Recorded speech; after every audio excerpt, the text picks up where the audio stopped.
Enter a chance to win a copy of Immortals Fenyx Rising, your choice, PlayStation or Xbox. All you have to do to win is subscribe and leave a like and a comment on this video. Welcome to Immortals Fenyx Rising. It's Abyss, and in this video, I want to talk about some tips and tricks that I wish I knew earlier.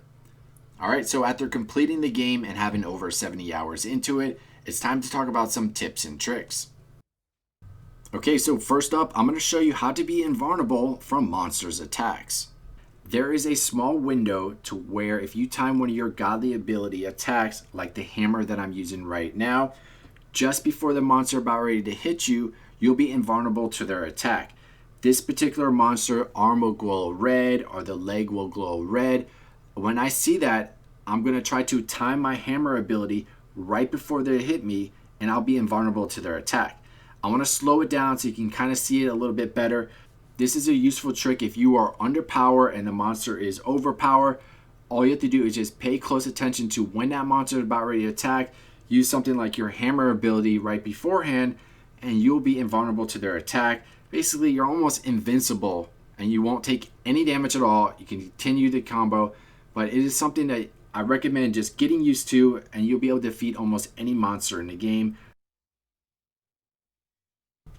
Next up is Ares Extended Jump. So when you use Ares ability, it will launch you straight up in the air, and when you unlock the double jump, this is almost like a triple jump.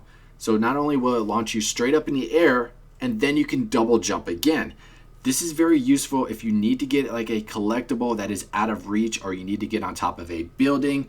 Just use Ares ability and then use your double jump to give you that little bit of an extra boost to reaching places that might be out of reach.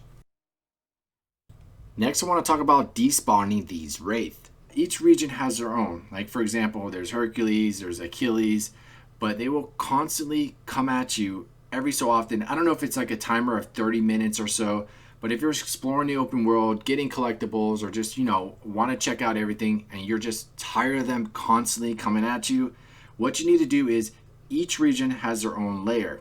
So you need to go through the layer, and then when you get to the very end, you're going to fight a corrupt hero.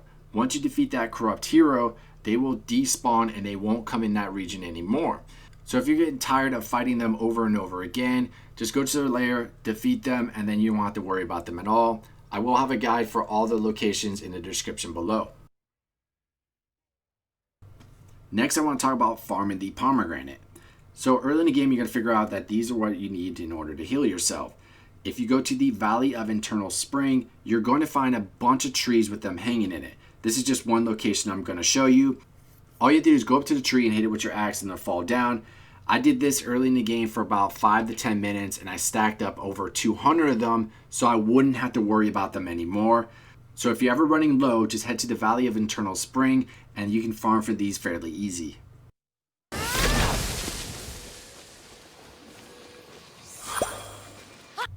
Next, I want to talk about an ability that I use a lot, which is the Phosphor's Cloak.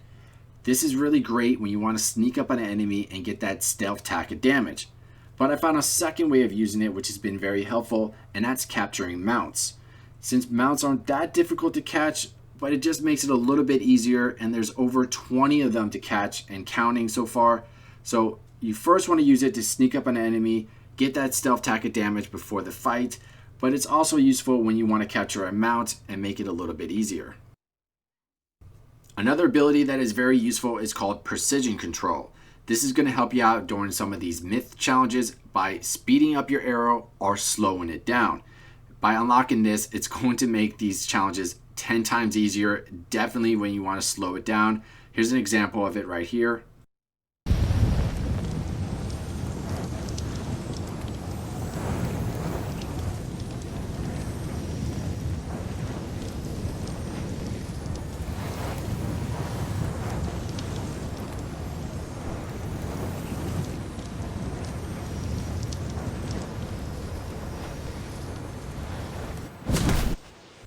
And another trick that I found is when you double tap the L3 button, you will auto run.